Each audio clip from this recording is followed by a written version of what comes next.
ओम शांति। सुखमनी साहिब। सकल सृष्ट को राजा दुखिया, हर का नाम जपत होई सुखिया। लाख करोरी बंध न परे, हर का नाम जपत निस्तरे। अनिक माया रंग तिख न बुझावे, हर का नाम जपत आघावे। जीव मार्ग इह जात अकेला, तिह हर नाम संग होत सुहेला। ऐसा नाम मन सदा ध्याइए, नानक गुरमुख परम गत पाइए। सकल सृष्ट को राजा दुखिया, हर का नाम जपत होई सुखिया।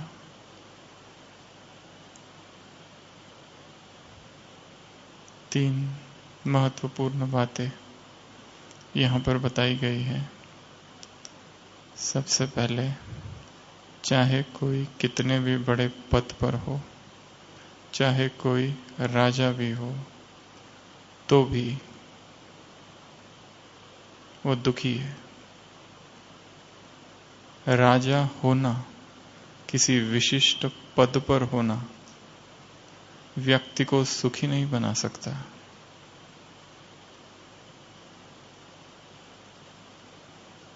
मनोविज्ञान में ऐसे कुछ सिद्धांत है जिसमें ये कहा गया है कि एक व्यक्ति गरीब है,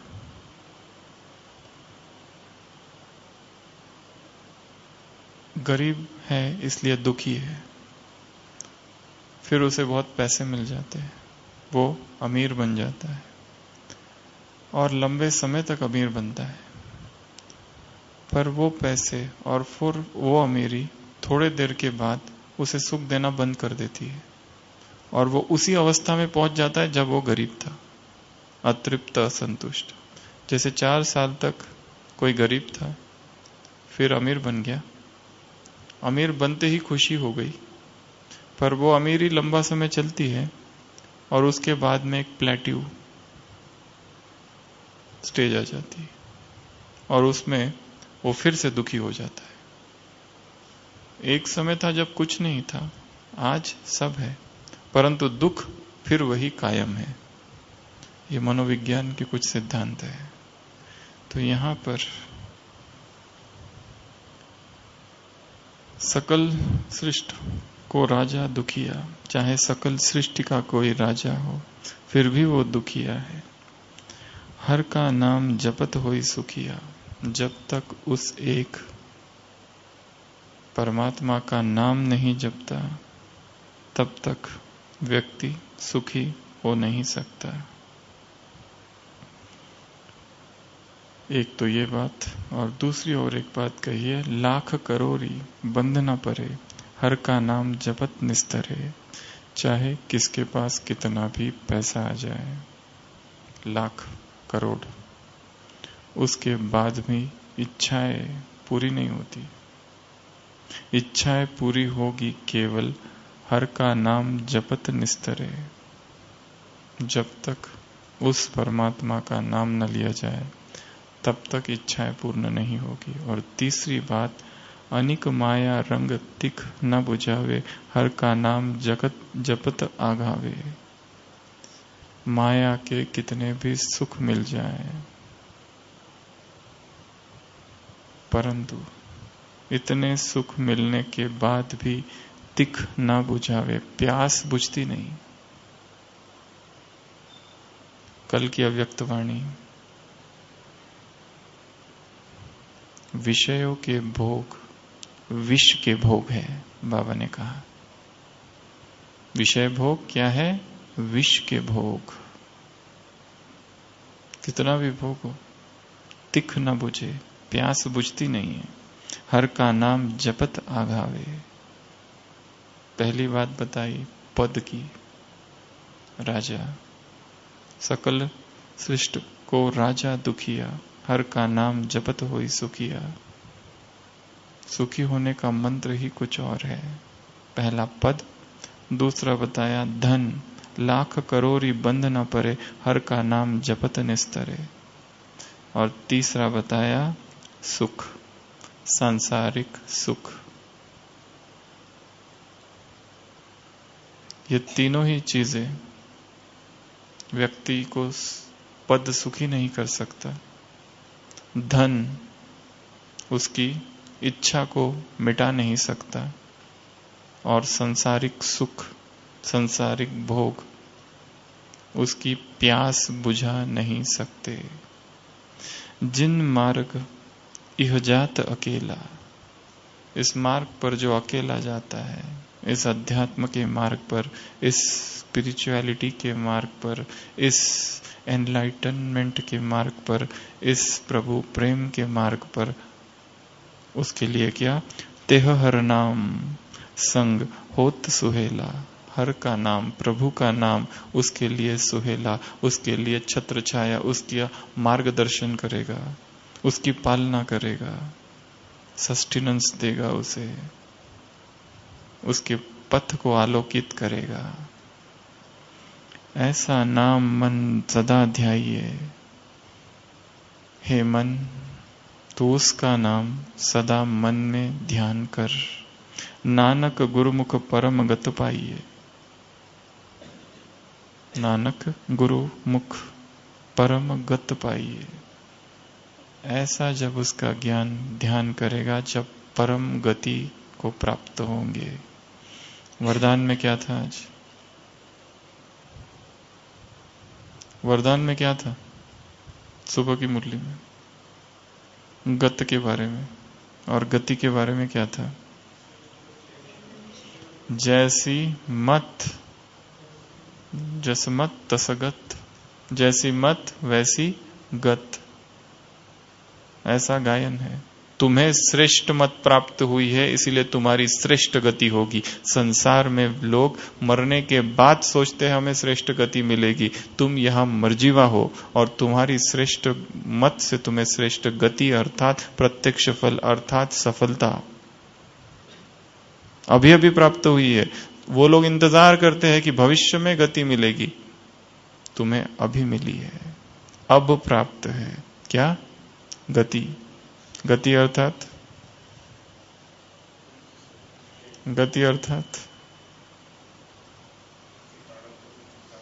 गति के कम से कम 10 अर्थ है। गति और गत शब्द के कम से कम 10 अर्थ है। गति अर्थात स्पीड, एक अर्थ। गति अर्थात प्रवाह, फ्लो, दूसरा अर्थ। गति अर्थात ग्रहों का गमन, भूगोल शास्त्र में। गति अर्थात दुर्दशा, क्या गति हो गई उसकी, बैड कंडीशन। गति अर्थात लीला, गति अर्थात माया, गति अर्थात रंग रूप, गति अर्थात यहां जो शब्द का अर्थ है, या आज की मुरली में जो अर्थ है, वो बाबा ने प्रत्यक्ष फल परिणाम, गति अर्थात परिणाम। परंतु पुराणों में, भारतीय सभ्यता में गति अर्थात मोक्ष को कहा जाता है, गति अर्थात मुक्ति को कहा जाता है।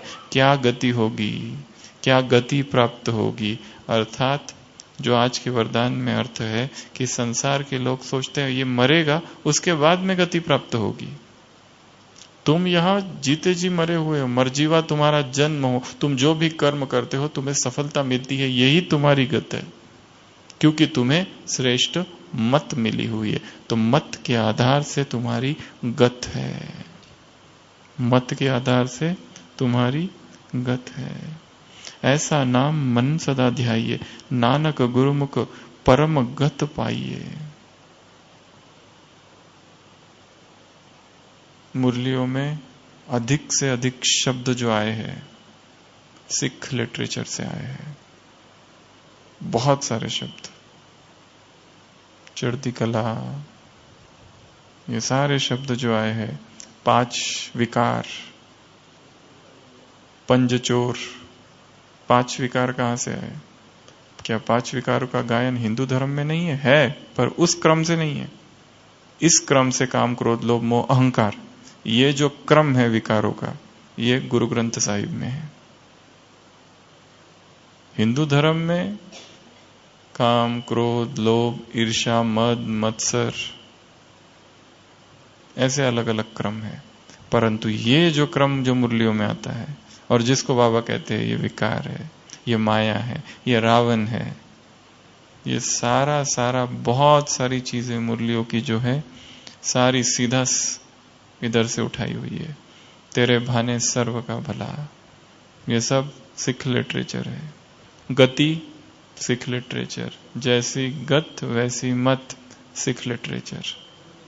सदगुरु का निंदक ठौर न पाए, चमकता जब सितारा, ये सारे सारे गुरु ग्रंथ साहिब, जपू जी साहेब, सुखमणि साहेब, सुख घनेरे, सिमर सिमर सुख पायो, ये सब कहाँ से आया है? इधर सिख लिटरेचर। क्योंकि सिख पंजाब और सिंध में बहुत ज्यादा प्रभाव था सिख का, सिख धर्म का।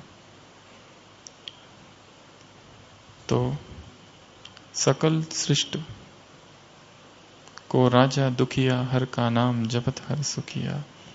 3 बातें हैं। सबसे पहली है पद, दूसरा है धन और तीसरा है सुख। ये तीनों ही चीजें भटकाने वाली है। वो है, उनका प्रयोग सेवा के लिए किया जा सकता है, परंतु भटकाने का भी कारण ये तीनों ही चीजें बन सकती है। तो सबसे पहले लेते हैं पद। एक व्यक्ति सेवाधारी है और एक इंचार्ज है। एक छोटे पद पर है, एक बड़े पद पर है।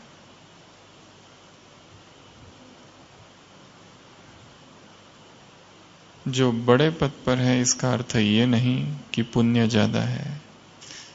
चाहे हजारों के सामने भाषण करने की सेवा हो या झाड़ू लगाने की सेवा हो। कल की साकार मुरली, मम्मा बाबा भी क्या करते थे? झाड़ू लगाते थे और बर्तन मांजते थे। कौन सी सेवा है वो महत्वपूर्ण नहीं है। कोई सोचे कि मैं लाख लोगों के सामने भाषण कर रहा हूं तो मेरा पुण्य ज्यादा है, और कोई सोच रहा है मैं बाथरूम साफ कर रहा हूं तो मेरा पुण्य कम है। भाव क्या है, किस भाव से किया जा रहा है, इसके लिए पद निर्धारित नहीं करेगा। पद किसी का कुछ भी हो सकता है, छोटे से छोटा पद हो सकता है। बाबा ने कहा है कि सेवा तुम्हारी साधारण है परंतु स्थिति असाधारण हो। सेवा साधारण दिखाई दे रही है, ऊपर से झाड़ू लगा रहे हैं, परंतु संकल्प मन में महान है। मैं ब्राह्मण कुलभूषण आत्मा हूं। आज की साकार मुरली, मैं इस झाड़ का पहला आज की मुरली फाउंडर हूं। कौन हूं? फाउंडर। ऐसे ऊंचे संकल्प के साथ झाड़ू लगाया जा रहा है। मैं महान आत्मा हूं, मैं श्रेष्ठ आत्मा हूं, मैं देव आत्मा हूं, मैं कोटों में कोई हूं और मैं विशेष पाठधारी हूं। कल का वरदान, ये शुद्ध फीलिंग में रहना है। तो फिर अशुद्ध फीलिंग नहीं आएगी, फिर मेहनत नहीं करनी पड़ेगी। सेवा अत्यंत साधारण परंतु स्थिति महान। किस भाव से सेवा की जा रही है, कितना समर्पण भाव है, कितने अनन्य भाव से की जा रही है, कितना निस्वार्थ भाव है, कितना निमित्त भाव है। जो भी सेवा कर रहे हैं, निमित्त भाव कितना कुट कुट पर भरा है। यदि छोटी छोटी सेवाओं में भी अहंकार है, यदि कुछ भी किया और उसमें नाम की कामना है, तो ये कामना ही भटकाएगी। ईश्वरीय यज्ञ में जमा सबसे ज्यादा उनका होता है, सेवा की और भूल गए। अपनी सारी सेवाओं को क्या करते जाना है? निष्काम बनाते जाना है। एक सेवा की और उसका ही 1 महीने तक प्रोपोगंडा, उसका ही 1 महीने तक विस्तार, और उसी को बुद्धि में घूमते रहे, काम हो गया, पूरा हो गया, आगे बढ़ो। तो पद निर्धारित नहीं करेगा, और पद अहंकार को जन्म दे सकता है। इसलिए जो भी जहां भी है, ऑफिसर नहीं समझना है आपको कि मैं ऑफिसर और मेरे अंडर ये 2 लोग हैं, मैं बॉस, मैं इंचार्ज, मैं हेड।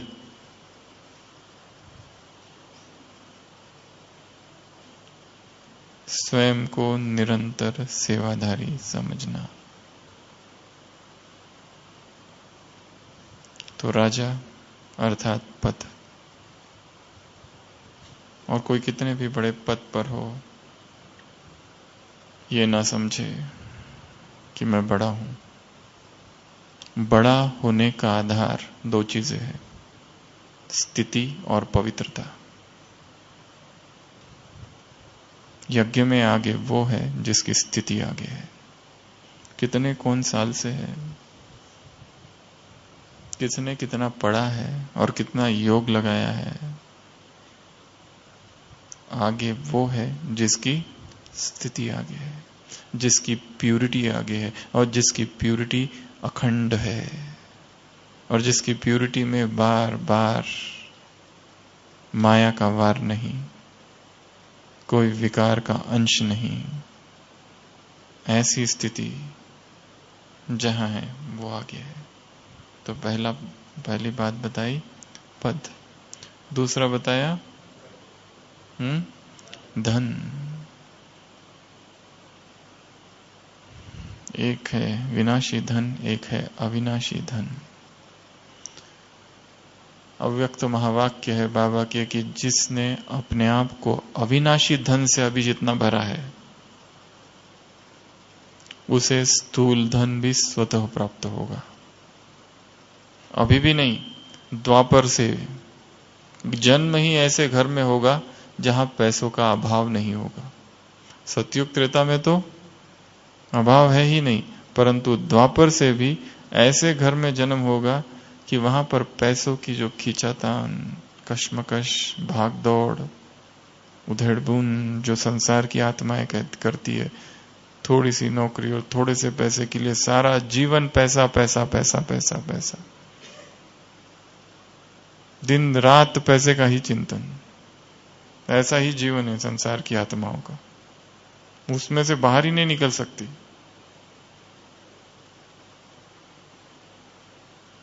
स्थूल पैसा अगर चाहिए, विधि है सूक्ष्म धन को जमा करो। ऐसी विधि किसी ने नहीं सिखाई आज तक।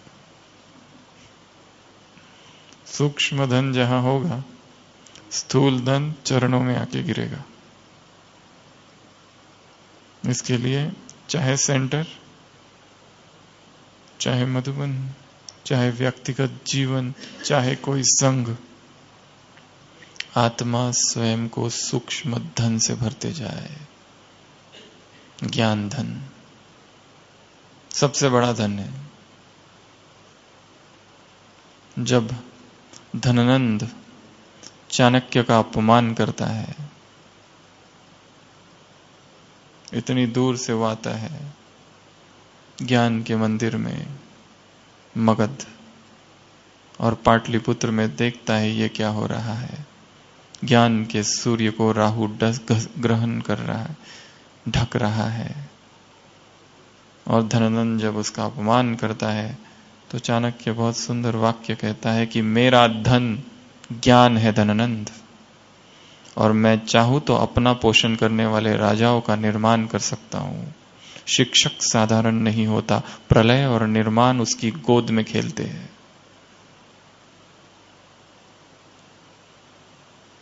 मेरा धन ज्ञान है। ज्ञान की जो संपदा है सबसे बड़ी संपदा है हाथ में कुछ नहीं, परंतु जिसकी बुद्धि में ज्ञान है वह सबसे अमीर, श्रीमंत, रईस व्यक्ति है। तो एक है स्थूल धन और वो स्थूल धन इच्छाओं को उत्पन्न करता है। ऐसा कोई व्यक्ति नहीं है जिसने कभी ऐसा सोचा होगा कि मेरे पास इतना पैसा हो गया, अब और कुछ कमाने की आवश्यकता नहीं। धन की कामना ऐसी कामना है कि कभी भी पूर्ण नहीं होती। अमेरिका का सबसे अमीर व्यक्ति कभी हुआ था, एंड्री कार्नेगी। एंड्री कार्नेगी जब मरा 10 अरब पैसे छोड़ गया, फिर भी वो दुखी था जाते समय। फिर भी सोच रहा था कि और कमाता तो कितना अच्छा होता। धन सेवाओं के लिए प्रयोग किया जा रहा है, बहुत अच्छी बात है। सेवा में लगाना इसलिए कमाई की जा रही है, बहुत अच्छी बात है। जीवन यापन करना इसलिए कमाया जा रहा है, बहुत अच्छी बात है। परंतु धन जीवन का लक्ष्य न हो जाए। ये तो हमने संसार की बात की। फिर है सेंटर, सेवा केंद्र। कल की मुरली में बाबा ने कहा था, कल या परसों, तुम्हें मांगना नहीं है कुछ भी, किसी से भी नहीं मांगना है। बिन मांगे मोती मिले, मांगे मिले न भीख। और कुमार बैठे हैं यहां पर, चाहे यहां चाहे सेवा केंद्र पर। पैसे की भीख कभी भी किसी से नहीं मांगना। अपने पैरों पर खड़े रहना, और जितना जल्दी हो सके अपने पैरों पर खड़े रहना, ताकि अपने माँ बाप को भी मांगने की आवश्यकता ना पड़े। क्योंकि व्यक्ति जिससे पैसे लेता है उसका दास और गुलाम बन जाता है। चाहे लौकिक में या अलौकिक में। हमने ऐसे ऐसे स्थान देखे हैं जहां कोई व्यक्ति है जो कि सेंटर बना कर दे रहा है और जो सहयोगी है, परंतु पूरा योगी और नहीं है, पूरा ज्ञानी नहीं है, और उसकी वजह से कई लोग डिस्टर्ब है। पर उसे कुछ कहा नहीं जा सकता है क्योंकि सेंटर बना कर दे रहा है। अजीब ढंग से फंस गए हैं। क्या कहेंगे उसको? वो नाराज हो गया तो फिर सेंटर कैसे बनेगा? फिर रिट्रीट सेंटर कैसे बनेगा? फिर जमीन उसकी है, पर वो ज्ञानी नहीं है, वो सहयोगी है। पीस ऑफ माइंड और ये सारे चैनल पर थोड़ा थोड़ा सुना है तो उसको अच्छा लगा है, पर जरूरत पड़ी तो क्रोध, और जरूरत पड़ी तो जो काम करने वाले हैं उनको नौकर भी समझ लेता है और डांट भी देता है।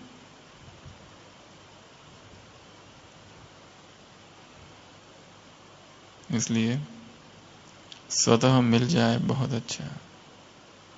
जगदीश भाई ने कहा है, बाबा से जगदीश भाई ने कहा था कि सेंटर ऐसा हो कि किसी विकारी की दीवार उसको ना टच करे, किसी विकारी का एक पैसा भी उसमें ना लगे।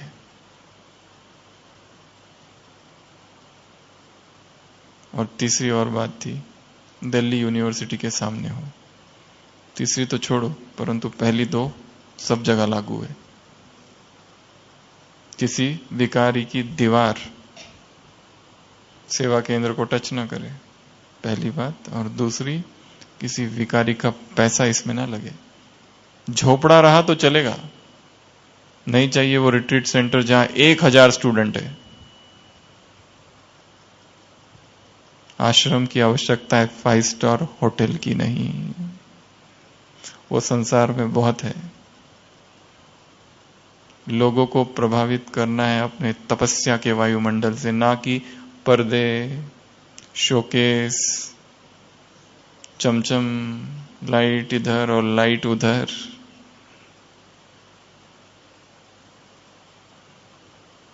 ये सब चीजें हमारी नहीं है।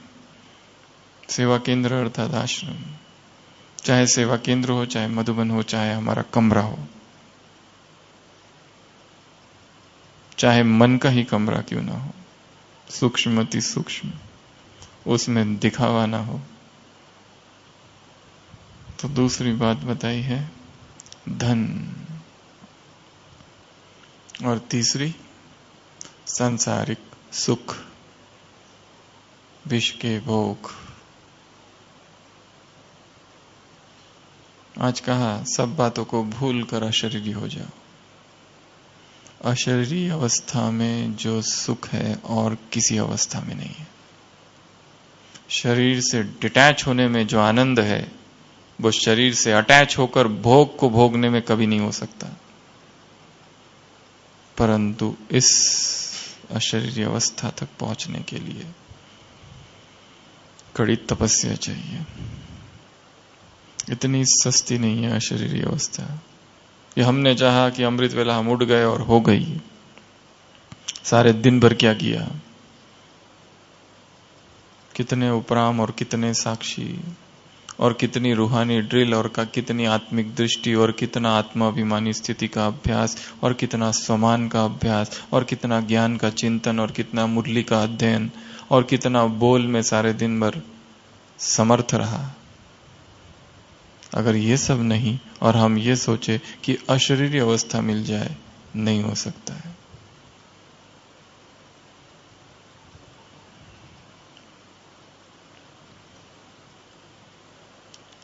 इसलिए संसार के सुख की जो प्यास है वो बनी ही रहती है। संसार के सुख सागर की लहरों की तरह है।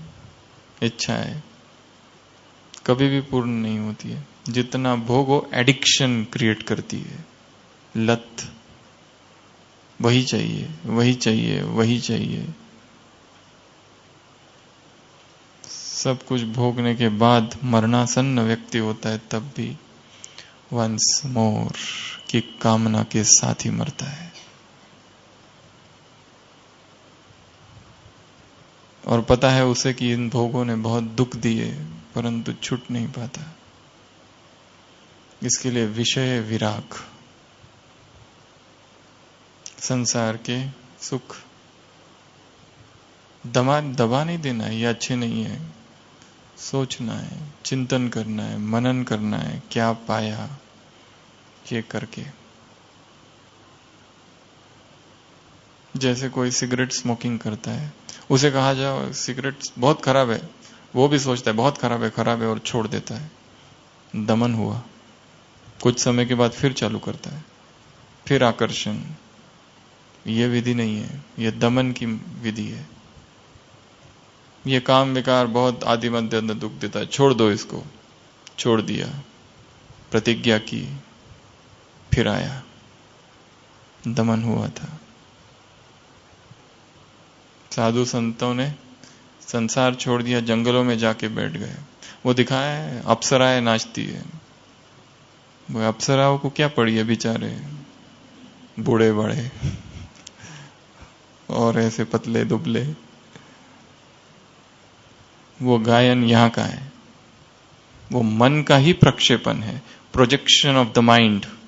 जो दमन हो गया था और जो इच्छाएं अपूर्ण थी, वो वहां बैठकर सब बाहर निकल रहा है। इसके लिए डी एडिक्शन की जो प्रोसेस है उसको समझना है, क्योंकि आत्मा एडिक्ट हो गई है सेंसुअल प्लेजर्स, सांसारिक सुखों की। आत्मा को एडिक्शन हुआ है विकारों का। क्यों काम विकार को इतना पकड़ के है सारी आत्माएं? एडिक्ट हो गई है क्योंकि उससे कुछ तो मिल रहा है। ये नहीं कहा जा सकता है कुछ भी नहीं मिल रहा है, कुछ है सुख, पर अल्पकाल का। उसके स्वरूप को समझना, जानना और समझ से उससे मुक्त होना, ये समझ लेना कितना वो व्यर्थ है, तो ही आत्मा मुक्त होगी। किसी को स्मोकिंग से छूटना है, वो अभ्यास करना पड़ेगा, उसको एकांत में चिंतन करना पड़ेगा, ऐसे ग्रुप को ज्वाइन करना पड़ेगा जो पुरुषार्थरत है, या उन लोगों से मिलना पड़ेगा जो छूट चुके हैं, जिनकी मुक्ति हो गई है, तब वो जाके छूट पाएगा। और उसे खुद चिंतन करना पड़ेगा, इसने मेरे जीवन का क्या क्या कर दिया, कितने झगड़े हुए, कितने पैसे गए, क्या क्या नुकसान हुआ, दोष दृष्टि। उसी तरह संसार के सुख और आत्मा, ये सुख द्वापर से पकड़े हुए हैं और इतने जबरदस्त पकड़े हुए हैं कि अब वो प्रयत्न करता है जैसे ही छूटने के, विद्रोह खड़ा होता है, दमन होता है, थोड़ी देर के लिए ठीक होता है, फिर से वापस आता है और फिर आत्मग्लानि होती है, ये मैंने क्या कर दिया, ये तो मुरली में कहा है श्रीमत के विरुद्ध है। भगंती फारकती देवंती, रसातल में गिरते। जो भी चीज छोड़नी है उसके दोष का चिंतन करना है। जो भी चीज छोड़नी है उससे होने वाले नुकसान की लिस्ट बनानी है। वो इंटरनेट भी हो सकता है, वो टीवी, मोबाइल, सोशल मीडिया हो सकता है। जो भी चीज छोड़नी है उसने जीवन को कैसे नारकीय बना दिया, हेलिश, उसका चिंतन करना है। जिस भी संबंध से मुक्त होना है उस संबंध में जीवन में कैसे विष खोल दिया, उसका चिंतन करना है। तब कहीं जाकर उससे मुक्ति होगी, और एक दिन में नहीं होगी, क्योंकि वो संबंध बनने को 10 साल यदि लगे, कम से कम 10 महीने तो लगेंगे पूरा छूटने के लिए। वैसे छूटने की प्रोसेस तो एक संकल्प है, दृढ़ संकल्प बस, परंतु वो संस्कार बहुत शक्तिशाली है। अनेक अनेक मार्ग ढूंढेगा आने के, इधर से दबाओ उधर से आएगा, इधर से दबाओ वहां से आएगा, छत से, खिड़की से, कभी कभी जमीन से बाहर आएगा, जमीन को फाड़ कर। हमने सोचा कि ये विकार तो बिल्कुल चला गया, अब क्रोध है ही नहीं, मैं संपूर्ण निक्रोधी। जैसे एक सन्यासी है, क्रोध करता था, वन में चला गया पहाड़ों पर, 15 साल तक, 20 साल तक तपस्या की, और 15 साल में एक बार भी क्रोध नहीं किया, क्योंकि एकांत में अकेला रहता था। अपनी कुटिया बनाकर खुद जो भी भोजन बनाना और दिन भर तपस्या करना। कभी संसारी व्यक्तियों के संपर्क में नहीं आता था, दूर ही रहता था। और उसे लगा 20 साल के बाद मैंने तो क्रोध को पूरा ही जीत लिया, क्रोध है ही नहीं। फिर वो निकला एक्सपेरिमेंट करने, देखने के लिए, और भिक्षा पात्र लेकर किसी द्वार पर गया, भिक्षाम देही, और एक छोटा सा बच्चा वहां रो रहा है। वो कहता है उसको शांत हो जाओ, वो और जोर से रोता है, उसको और कहता है शांत हो जाओ, वो और जोर से रोता है, और अभी उसको क्रोध आ जाता है, बिल्कुल डंडा ही ले लेता है हाथ में। एक बार बोला ना शांत हो जा, क्रोध तो गया ही नहीं। फिर वो 20 साल क्या था, जब एक बार भी क्रोध नहीं किया, वो दमन था, दबाया हुआ था खाली।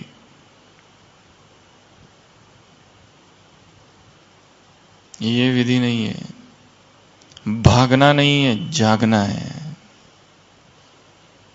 अध्यात्म अर्थात एस्केपिज्म नहीं, पलायनवाद नहीं, भगोड़ापन नहीं, अवेकनिंग। आत्मा जागृत हो जाए और देखे चीजों को, आंखों में आंखें डालकर, ये सत्य, ये असत्य, ये नित्य अनित्य, ये सही, ये गलत, ये श्रीमत, ये मनमत, ये परमत। जब ये छाटना आ जाएगा तो जीवन सर्व सुगम होगा। एक ऐसा ही एक साधु गांव में रहता है, और जहां साधु महात्मा होते हैं, संसारिक लोग आ जाते हैं, मेरी पत्नी का क्या होगा, बेटे का क्या होगा, वो बीमार है, उसका इंटरव्यू का क्या होगा, पैसे कैसे मिलेंगे, दूसरी शादी कैसे होगी, सो ऑन। इस तरह के प्रश्न होते हैं संसारी व्यक्तियों के। धन कैसे मिलेगा, शांति कैसे मिलेगी। तो वो साधु इतना परेशान हो जाता है और क्रोध करने लगता है, जो आता है जिज्ञासु भक्त, और फिर सोचता है ये क्रोध से तो बड़ा नुकसान है। फैंस इतने ज्यादा है उसके आज की भाषा में, और वो अपने फैन से ही परेशान, सोचता है यहां मैं रुकूंगा ही नहीं, मैं जा रहा हूं, और पहाड़ों पर जाता है। पहाड़ों पर एक कुटिया में रहने लगता है, पर पानी भरने के लिए उसे पहाड़ी से नीचे आना पड़ता है, तो अपना कमंडलू लेकर रोज नीचे आता है। एक बार नीचे आता है, पानी भरता है, चढ़ते चढ़ते कमंडलू नीचे गिरता है, फिर उठाता है, फिर पानी भरता है, फिर चढ़ते चढ़ते दोबारा गिरता है, फिर नीचे आता है, फिर जाता है, फिर गिरता है। अब उसको क्रोध आ जाता है, और फिर वो सोचता है यहां तो कोई भी नहीं है। क्रोध आया कैसे? क्रोध वहां इसलिए आ रहा था कि लोग थे जो परेशान कर रहे थे, वो ये सोचता था। परंतु क्रोध उन व्यक्तियों के वजह से नहीं, क्रोध अंदर बैठा है। इसके लिए यहां जो बात थी सुखों की, उन सुखों में इतना लिप्त होकर इतना डूब नहीं जाना कि साधना ही बाहर रह जाए। दोष, डी एडिक्शन, नुकसान क्या क्या है उसका चिंतन, सोचना गहराई से, तब कहीं जाकर फाइनल मुक्ति होगी। अभी जो हुआ है खाली दमन हुआ है, सप्रेशन, थोड़ी देर के लिए दबा के रखा है। अवसर की तलाश है, अवसर आते ही फिर से बाहर निकलेगा। वो काम विकार भी हो सकता है, क्रोध भी हो सकता है, कुछ भी हो सकता है। तो ये तीन चीजें हैं। चौथा बात बताई है जो कि बहुत सुंदर है, जिय मार्ग इह जात अकेला, तेह हर नाम संग होत सुहेला। इस मार्ग पर सबको कैसे जाना है? अकेला। एकांगी पगदंडी है ये मार्ग। क्या है? एकांगी पगदंडी है। कोई अगर सोचे कि मैं इसको साथी बना लूं, ये बहुत अच्छा भाई है, ये बहन बहुत अच्छी है, इसको साथी बना लेता हूं, क्योंकि ज्ञान की शेयरिंग चल रही है, ज्ञान की, व्यर्थ नहीं, ज्ञान। या फिर हम ये सोच रहे कि ये भाई बहुत अच्छा है, बहन बहुत अच्छी है, इसको सेवा का साथी ही बना लूं, और जिसको साथी बना लूं उससे ही लगाव हो गया, और जिसके साथ ज्ञान की चर्चा कर रहे उसी में आसक्ति हो गई।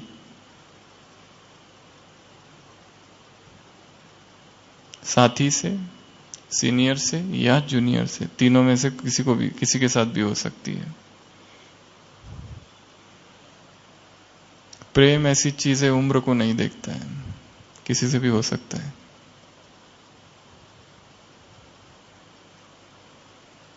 और जिसे व्यक्ति प्रेम समझता था, धीरे धीरे वो कुछ और ही बन जाता है, और उसे पता तब चलता है जब वो फंस जाता है। और ये प्रक्रिया इतनी सूक्ष्म है कि यदि हर एक आत्मा जो जागृत नहीं है पाएगी कि मैं फंस चुकी हूं कहीं ना कहीं, किसी और के कल्याण की कामना है, और जिसकी कल्याण की कामना हम कर रहे हैं कि मैं करूं, शायद मैं ही बाधा हूं उसके कल्याण में। जब तक मैं ना हट जाऊं उसका कल्याण नहीं हो सकता। पर ये अब मुझे कौन समझाएगा, क्योंकि मैं ही ये सोच रहा हूं कि मुझे इसका कल्याण करना है, इस कन्या का, इस बहन का और इस भाई का, जबकि बाधा ही मैं हूं। क्यों? क्योंकि मोह हो गया है, क्योंकि मैंने उसको अपने मोह में फंसाया है। पारस्परिक मोह, पारस्परिक फंसाने की, वो मुझे फंसा रहा है, मैं उसको फंसा रहा हूं। इसलिए ये मार्ग कैसा है? अकेले का। यहां अकेले ही चलना है इस मार्ग पर। जब जब किस किस को साथी बनाया, गिरे। कोई भी हो सकता है वो। हाँ, सहयोग सबका ले रहे, प्यार सभी से है, मोह ना हो। अगर मोह है, अपने मोह को सार्वजनिक कर देना, फिर सार्वजनिक मोह अर्थात प्रेम, इसी एक से मोह नहीं, इससे भी उतना ही, उससे भी उतना ही, उससे भी उतना, उससे भी उतना, सबसे, फिर वो विश्व कल्याण की भावना बनेगी। परंतु एक ही अच्छा लगना और एक की ही स्तुति करना, एक में ही मन। एक बहन का फोन आया था, वो कह रहे थे कि एक भाई बहुत अच्छा है, सेवा बहुत अच्छी करता है और ज्ञान मनन भी बहुत अच्छा करता है और उसकी बुद्धि तो बहुत ही तीक्ष्ण है और न्यू आइडियाज इतनी रहती है उसके पास की बात मत पूछो, और ऑलराउंडर भी है। पर मैं जब भी योग करने बैठती हूँ उसी का चेहरा सामने आता है, अब क्या करूं।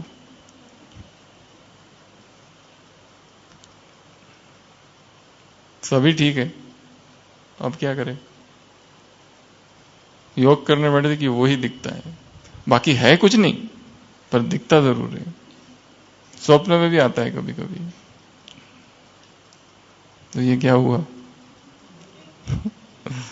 पानी तो बहुत अच्छा है, वर्षा जो ऊपर से आ रही है, जमीन भी बहुत अच्छी है, पर वो वर्षा और वो जमीन जब पानी मिलता है तो कीचड़ बनता है। ये भी अच्छा और वो भी अच्छा, पर जो मिल रहा है वो कीचड़ है। इसके लिए सावधान। सबसे प्यार, सबके साथ सबका सहयोग, सबकी सेवा, परंतु कमल वत अनासक्त। ना हमारे प्रेम में कोई पड़ जाए और ना हमें किसी के प्रेम में पड़ना है। इतना स्वयं को डिटैच रखना है। सारी दुनिया हमारे पीछे और हम उस एक के पीछे। हम ऐसे भाग रहे, वो हमारे पीछे भाग रहे, भागने दो, हम उधर। उनमें फंसना नहीं, फंसे की गए। इसके लिए मार्ग कैसा है। तेह जिय मार्ग इस इह जात अकेला, तेह हर नाम संग होत सुहेला। ऐसा नाम मन सदा ध्याइये, नानक गुरुमुख परम गत पाइये। इसके लिए स्वयं को अकेला कर देना। और वास्तव में जब हम पूर्ण रूप से अकेले हो जाते तभी परमात्मा के साथ का अनुभव होता है। जब तक व्यक्तियों को साथी बना के रखा है अनुभव नहीं होगा, क्योंकि याद उन्हीं की आएगी। कल की मुरली, अव्यक्तवाणी, परमात्मा प्रेम, परमात्मा साथ का अनुभव कराता है, भगवान के समीपता का अनुभव कराता है, बाप समान स्थिति का अनुभव कराता है, ब्राह्मण जीवन का आधार है, जियदान है नए जीवन का, कल्प कल्प के पुकार की प्रालब्ध। निस्वार्थ प्रेम में, बिना परमात्मा प्रेम के जीवन कैसा है। निरस, सूखा, गन्ना। ऐसा प्रेम एक उसके अतिरिक्त और कोई नहीं दे सकता। डबल अधिकार देने वाला प्रेम है। बाकी सारे प्रेम अधिकार को छीनने वाले हैं, विनाशी प्रेम। यह अविनाशी प्रेम है। 3 मंजिलों को पार कराने वाला प्रेम है। देहभान, संबंध और पदार्थों के आकर्षण, सभी से परे ले जाने वाला, भाग्यवान बनाने वाला है ये परमात्मा प्रेम। उस परमात्मा प्रेम से आत्मा जब भरती है तो फिर व्यक्तियों की आवश्यकता नहीं होती है। यहां पर अकेले हो जाना, भीड़ के बीच पर अकेले, और कनेक्शन केवल एक से ही सर्व संबंध। एक की ही याद, एक की लगन, एक की याद, एक से रिश्ता, एक के प्रति समर्पण भाव, एक की याद, एक बाप, दूसरा ना कोई, और तीसरा अगर आया तो तीसरा नेत्र बंद। तीसरे ने एंट्री की तो तीसरा नेत्र बंद हो जाएगा। आज कहा ना, बुद्धि को ताला लग जाएगा। तुम्हारी बुद्धि को पहले ताला लगा था, बुद्धि को ही ताला लग जाएगा तो बुद्धि जो भी काम करती है सब बंद। रविंद्रनाथ टैगोर की एक कविता है, अंग्रेजी में, if they answer not to your call walk alone, एकला चलो रे, बंगाली में लिखी हुई है, उन्होंने ही बाद में इंग्लिश में भी उसको ट्रांसलेट किया। यदि वो तुम्हारी पुकार न सुने, तुमने पुकारा आओ, परंतु उन्होंने पुकार नहीं सुनी, तो क्या करो? वॉक अलोन, एकला चलो रे। If they are afraid and cower mutely facing the wall, O thou unlucky one, open your mind and speak out alone. यदि तुम घबरा गए, if they are afraid and cower mutely facing the wall, यदि वो घबरा गए और तुम्हारे साथ आने को तैयार नहीं है, वो उधर दीवार की तरफ मुंह करके हुए है, तुम कितने भी अभागी हो, अकेले चलो। ये एक्सपेक्ट मत करो कि वो मेरे साथ आए, क्योंकि तीव्र पुरुषार्थ के मार्ग में भीड़ बहुत कम है। भीड़ तो उधर है, आलस, अलबेलेपन, और पुरुषार्थ के मार्ग में भीड़ बहुत है, पर तीव्र पुरुषार्थ के मार्ग में भीड़ कम। रास्ता खाली पड़ा है, इंटरनेशनल राम एक्सप्रेस हाईवे, कोई जाने को तैयार नहीं है इस पर। इफ दे टर्न अवे, यदि वो मुंह फेर ले, and desert you while crossing the wilderness, बंजर जमीन है, भूमि है, और उसमें जाते समय वो तुम्हें अगर छोड़ दे, ओ thou unlucky one, ओ हे अभागे, trample the thorns under thy tread and along the bloodline tract walk alone, कांटों को अपने पैरों के नीचे रोंदो और उस रक्त रंजित भूमि पर अकेले चलो। वॉक अलोन, एकला चलो रे। ये एक्सपेक्ट मत करो कि वो आए, मदद करे, साथ दे, प्रेम दे, अटेंशन दे, केयर करे। हम बीमार हैं, कोई देखने वाला नहीं है, कोई पूछे तो सही, सुबह बुखार था, अब कैसे हो, खाना खाया क्या? नहीं चाहिए। पूछे तो ठीक, ना पूछे तो ठीक, किसी से कुछ भी नहीं चाहिए। इफ दे शट डोर्स, यदि वो दरवाजे खिड़कियां बंद कर ले, and do not hold up the light, और तुम्हें प्रकाश ना दिखाए, when the light is troubled with storm, जब रात का अंधेरा है और तूफान चल रहा है और वो तुम्हें प्रकाश न दे, क्या करो? ओ thou unlucky one, हे अभागे, with the thunder flame of pain ignite thine own heart and let it burn alone, तुम्हारे हृदय में जो दर्द है, उसी दर्द को प्रकाश बना लो।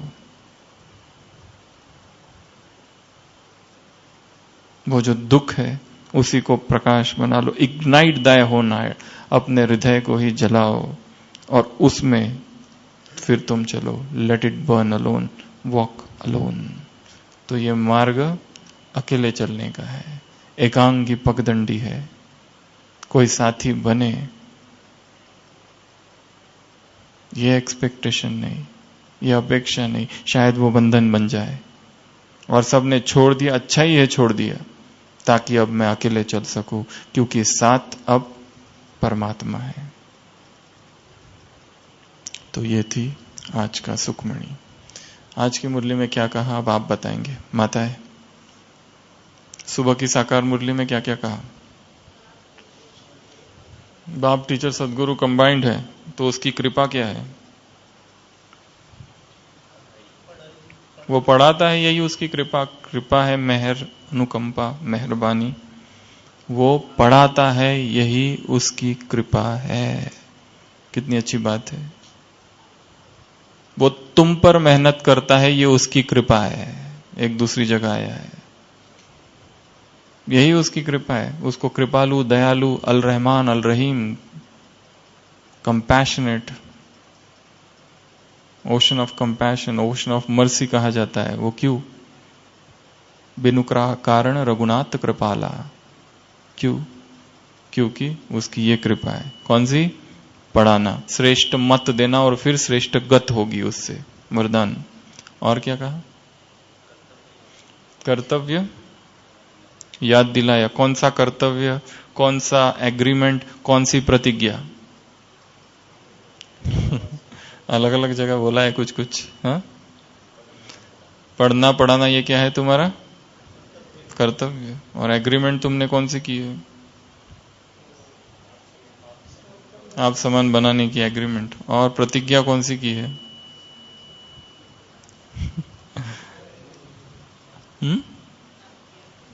आपके बन के रहेंगे, ये प्रतिज्ञा की है। और क्या कहा आज की मुरली में?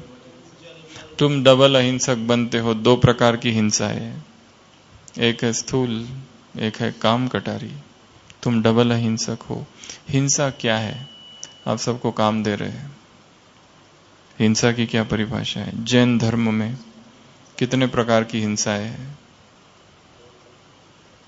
लगभग 400 प्रकार की हिंसाएं होगी।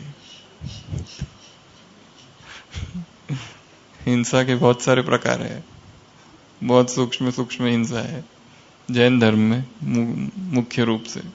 और वहां पर अहिंसा की जो परिभाषा है वो कुछ और है। और तुम जल मर भस्म हो गए थे। किसके पुत्र थे?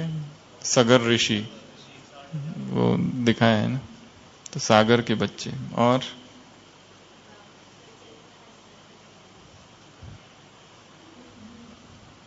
ये है रचिता का रचना से प्यार। क्या? कौन सा प्यार? वो मत देते हैं श्रेष्ठ, वरदान में है ना लास्ट लाइन, क्योंकि वो मत देते हैं श्रेष्ठ, जिससे तुम्हारी गति श्रेष्ठ बनती है, प्रत्यक्ष फल मिलता है, सफलता मिलती है। ये है रचता का रचना से प्यार। और स्वीट होम जाना है, वो भी घर, ये भी घर। अशरीरी बनना है सब कुछ भूल कर। और हाँ, पढ़ाई में माता पिता को फॉलो करना है, एडॉप्ट किया है बाबा ने। और बिल्ली बिल्ली को भी याद किया था ना आज।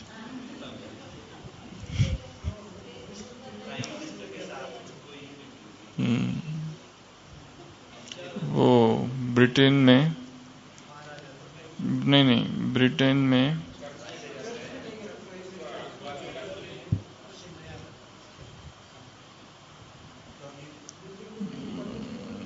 ये चित्र देखा है? नहीं, एक पद है master to the cabinet office, master to the cabinet office. तो उसमें वो एक बिल्ली है, उसका नाम भी है। अभी वो 5th नंबर पर इलेक्टेड हुए कि उसको बहुत बड़ा पद मिला है वहां पर। इसके पहले 4-5 थी, अभी वो 5वें नंबर पर है। तो उसको कहा जाता है chief mouser to the cabinet office. उसका वो चित्र भी है, नहीं आ रहा है। अच्छा, और क्या कहा? हाँ, नवदा भक्ति। बाबा ने क्या बढ़िया बात कह दी। जब वो बहुत नवदा भक्ति करते हैं तब मैं उन्हें साक्षात्कार, और तुमको ऐसे ही सामने बैठा हूं। जैसे कोई एक माँ है अपने बेटे को कह रहे, देखो तुमको मैंने ये दिया, उसको मैंने ये सब दिया, कुछ नहीं दिया, तुमको मैंने ये बड़ा वाला दिया।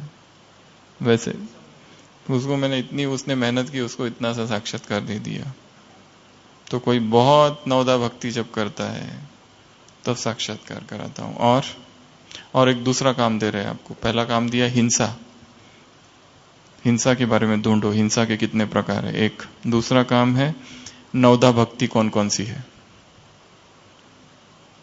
भागवत में अलग है, रामायण में अलग है। वो कौन कौन सी है और उनका ज्ञान के साथ क्या संबंध है। किसी ने बनाया था नवदा भक्ति और ये नवदा ज्ञान। उधर श्रवण मनन वो जो भी करते हैं। प्रथम भगति संतन कर संका, दूसरी मम कथा प्रसंगा। रामायण की नव भक्ति अलग है जो राम ने शबरी को सुनाई, और भागवत की नवदा भक्ति अलग है। तो उधर की नव भक्ति और इधर नव ज्ञान, क्या कनेक्शन है, ये ढूंढना है सबको। और अर्चनम वंदनम पाद सेवनम आत्मनिवेदनम, ये नव भक्ति है। और दूसरा पॉइंट्स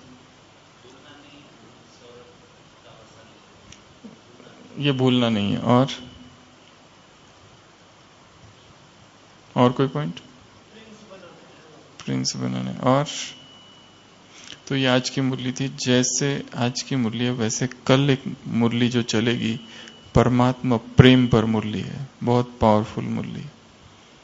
इसको अभी से सोचते जाना कि परमात्मा प्रेम पर बाबा क्या क्या कह सकता है, या परमात्मा प्रेम क्या है, उसको कैसे बढ़ाए, क्या किया जाए। क्योंकि प्यार तो सबको है, नया टॉपिक नहीं है, बहुत कॉमन टॉपिक है परमात्मा प्रेम, परंतु कल पूरी मुरली उसके ऊपर चल रही है। तो क्या कहा होगा, थोड़ा सा एक्साइटमेंट चाहिए कि क्या होगा और कैसे उसको बढ़ाए और क्या उसकी परिभाषा है, कौन से उसके घटक है। सोचते जाना है इसके विषय में। ठीक है, किसने पढ़ के आई कल वाली? किए पढ़े? क्या बोला? सूखा गन्ना, बिना परमात्मा प्रेम के जीवन क्या 3 मंजिल पार करा देता है। और तुमने त्याग किया, मैंने ये किया, मैंने वो छोड़ा, मैंने, तुमने त्याग किया है, जो छोड़ा है वो तो क्या है? कौड़ी। और त्याग, और तुम्हारा भाग्य है हीरा।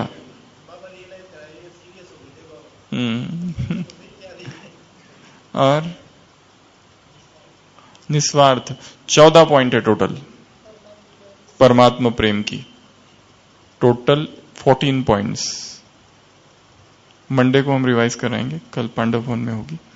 तो 14 पॉइंट्स निकालना है उसमें से परमात्मा प्रेम के विषय से, और उसी क्रम में जिस क्रम में मुरली चली है। ठीक है? तो वो याद रहेगी हमेशा के लिए। और कोई पॉइंट?